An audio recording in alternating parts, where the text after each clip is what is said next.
Assalamualaikum warahmatullahi wabarakatuh. Rezeki, maut, dan jodoh merupakan rahasia yang telah ditentukan oleh Allah Subhanahu wa Ta'ala sebelum kita lahir ke dunia. Setiap individu diciptakan berpasangan, walaupun secara rahasia. Allah Subhanahu wa Ta'ala memberikan tanda-tanda sebagai petunjuk jodoh seseorang, seperti yang diuraikan dalam Al-Quran. Bagaimana cara menafsirkan tanda-tanda jodoh menurut Al-Quran? Ikuti terus video ini sampai akhir. Kesamaan sifat atau kecenderungan dapat menyebabkan dua individu memiliki preferensi dan minat yang serupa, seperti selera makan yang mirip, bacaan yang serupa, dan sebagainya. Hal ini sering menjadi dasar terbentuknya hubungan romantis. Ternyata, kesamaan sifat juga dapat dianggap sebagai tanda jodoh, sebagaimana yang disebutkan dalam Al-Quran. Jika kamu tidak menemukan siapapun di dalamnya, maka janganlah kamu masuk sebelum mendapat izin. Dan jika kamu disuruh untuk kembali, maka kembalilah, karena itu lebih baik bagimu. Mungkin kamu akan diingatkan. Al-Quran, Surah An-Nur, ayat 28. Namun, kesamaan sifat tidak hanya sebatas pada selera makan atau hobi, tetapi juga mencakup tingkat keimanan. Ketika seseorang bertemu dengan individu yang memiliki tingkat keimanan yang sejalan, mungkin itu adalah jalan yang telah ditentukan Allah Subhanahu wa Ta'ala sebagai jodohnya. Jodoh adalah cerminan dari diri kita sendiri, dan telah diatur dalam takdir yang tertera di Lauhul Mahfuz oleh Allah Subhanahu wa Ta'ala. Oleh karena itu, kita haruslah yakin bahwa Allah Subhanahu wa Ta'ala akan memberikan yang terbaik bagi kita.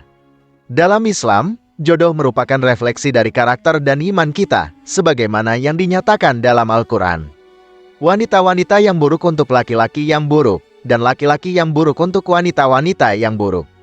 Dan wanita-wanita yang baik untuk laki-laki yang baik, dan laki-laki yang baik untuk wanita-wanita yang baik. Mereka itu terhindar dari apa yang dituduhkan oleh orang-orang yang membicarakan tentang mereka. Bagi mereka ampunan dan rezeki yang mulia. Al-Quran, Surah An-Nur, ayat 26. Arti dari jodoh sebagai cerminan juga melampaui sifat dan keimanan semata. Seperti cermin, pasangan hidup kita juga akan menjadi sosok yang memberi nasihat agar kita tetap berada di jalan yang diridai Allah Subhanahu wa Ta'ala. Jodoh mencerminkan diri kita, sebagaimana konsep penciptaan manusia.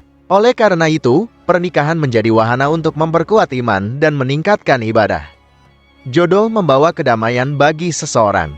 Kedamaian dari pasangan hidup sangat penting agar ibadah tetap menjadi kenikmatan, karena menurut Islam, pernikahan bukan hanya tentang menghalalkan cinta dua individu, tetapi juga tentang meraih ridha dan cinta Allah Subhanahu wa Ta'ala. Untuk alasan ini, keberadaan pernikahan dan kehidupan berumah tangga memerlukan ketenangan. Allah Subhanahu wa Ta'ala berfirman, "Dan di antara tanda-tanda kekuasaannya adalah Dia menciptakan untukmu pasangan hidup dari jenismu sendiri, supaya kamu mendapat ketenangan padanya, dan Dia menjadikan rasa kasih sayang di antara kamu." Sungguh, dalam hal ini terdapat tanda-tanda bagi orang-orang yang berpikir. Al-Quran, Surah Ar-Rum, ayat 21. Dalam ikatan pernikahan, kedamaian membawa harapan bagi pasangan suami istri untuk mendapatkan pahala dan keturunan yang saleh.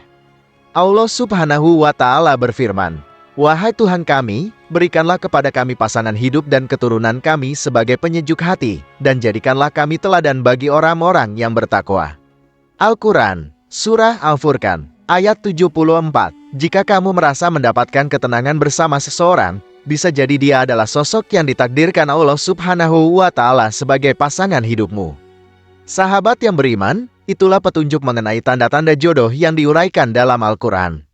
Meskipun jodoh telah ditetapkan, namun proses menuju kepadanya membutuhkan usaha. Salah satu cara untuk berusaha adalah dengan memilih calon pasangan sesuai dengan ajaran Rasulullah Shallallahu Alaihi Wasallam. Seorang pria biasanya menikahi wanita karena 4 alasan, karena kekayaannya, kedudukannya, kecantikannya, dan keimanan agamanya.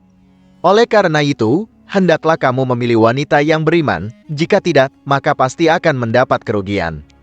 Hadits riwayat Bukhari dan Muslim. Demikian pembahasan kali ini. Semoga bisa bermanfaat untuk kita semua. Amin ya rabbal alamin. Jika kamu memiliki pendapat terkait pembahasan kali ini, tulis pendapat kamu di kolom komentar di bawah ya. Terima kasih telah menonton video ini. Jika kamu menyukai konten ini, jangan lupa untuk like, share, dan subscribe ya. Terima kasih dan sampai jumpa dalam video berikutnya.